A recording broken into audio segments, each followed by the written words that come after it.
வணக்கம். நமது மீடியா செய்திகளுக்காக நான் நிரோஷன்.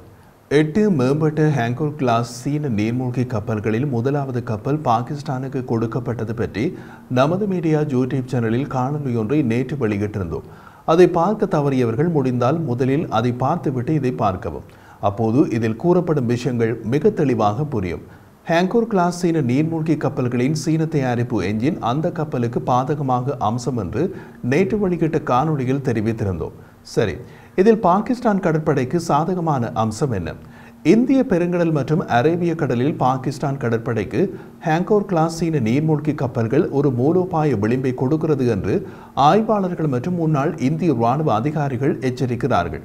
புதுடில்லியில் நீருக்கடியில் களத்தில் பின்தங்குவதற்கும் வாய்ப்பு உள்ளது என்று குறிப்பிடுகின்றனர். பாகிஸ்தானுக்கான புதிய ஸ்டெல்த் தொழில்நுட்ப நீர்மூழ்கி கப்பல் பெய்ஜிங்கின் இந்தியாவின் மீது அழுத்தத்தை உருவாக்குவதற்கான வழியாகும் என்று ஆய்வாளர்கள் கூறுகின்றார்கள்.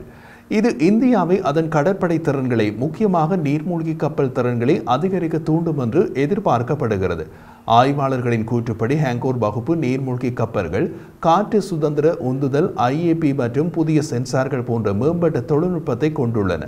இந்தியாவின் மிக உயர்ந்த கல்வாரி வகை அல்லது ஸ்கார்பியன் கிளாஸ் நீர்மூழ்கி கப்பல்களை காட்டிலும் பாகிஸ்தானின் ஹேங்கோர் கிளாஸ் கப்பலின் AIP இருப்பது பாகிஸ்தான் கப்பலுக்கு சாதகமானது. சில தினங்களுக்கு முன் நமது மீடியா யூடியூப் சேனலில் இந்த AIP-உடன் இந்தியாவின் புதிய 6 நீர்மூழ்கி கப்பல்கள் கட்டப்பட உள்ளன என்று தெரிவித்திருந்தோம் அல்லவா? ப்ராஜெக்ட் 75I என்ற திட்டத்தின் கீழ் ஜெர்மன் கப்பல் கட்டும் நிறுவனமான தைசன் குரூப் மற்றும் ஸ்பானிஷ் நிறுவனம் நவன்டியாவுடன் இந்திய கடற்படை குறைந்தபட்சம் 6 AIP பொருத்தப்பட்ட நீர்மூழ்கி கப்பல்களை கட்டத் தொடங்க போகிறது. கப்பல் கட்டும் வேலை இப்போதுதான் தொடங்கியுள்ளது. கப்பல் கட்டி முடிய சில வருடங்கள் எடுக்கும். ஆனால் பாகிஸ்தான் கடற்படையிடம் இப்போதே AIP-உடன் ஹேங்கோர் கிளாஸ் சீன நீர்மூழ்கி கப்பல் பாவனைக்கு வந்துவிட்டது.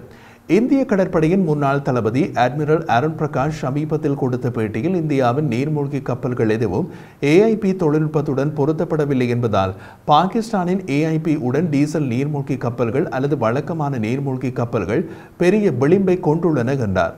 அது பற்றி விளக்கிய இந்திய கடற்படையின் முன்னாள் தளபதி அட்மிரல் அருண் பிரகாஷ், AIP பொருத்தப்பட்ட நீர்மூழ்கி கப்பல்களுடன் ஒப்பிடக்கூடிய ஒரே நீர்மூழ்கி கப்பல் இந்தியாவிடம் உள்ள அணு தாக்குதல் நீர்மூழ்கி கப்பல் மட்டுமே. ஆனால் அவை கடலடியே மிகவும் ஓசை எழுப்பும் கப்பல்கள். அதனால் அந்த கப்பல்களின் இருப்பிடத்தை நீண்ட தூரத்தில் இருந்து கண்டறிய முடியும். எங்களிடம் அணுசக்தி நீர்மூழ்கி கப்பல்கள் உள்ளன, ஆனால் அவை பாலிஸ்டிக் ஏவுகணை நீர்மூழ்கி கப்பல்கள்.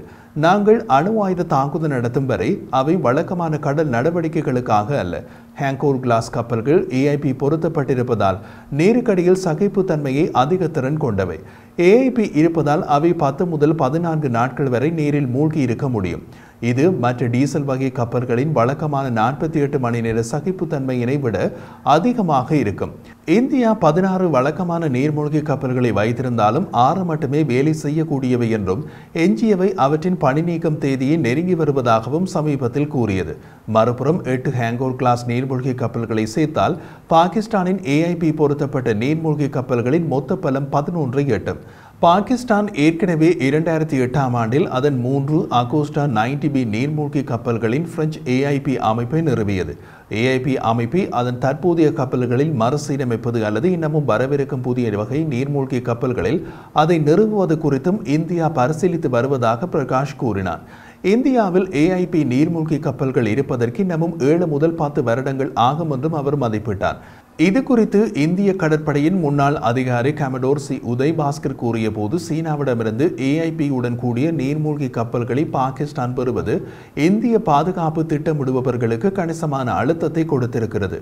தற்போது புதுடில்லியில் உள்ள கொள்கை கற்கை அமைப்பின் இயக்குநராகவும் இந்தியாவின் தேசிய கடல்சார் அறக்கட்டளையின் கௌரவ உறுப்பினராகவும் உள்ள பாஸ்கர் மேலும் கூறிய போது, இந்தியா உண்மையில் அதன் நீருக்கடியில் திறன்களை மேம்படுத்துவதில் உழைக்க வேண்டும்.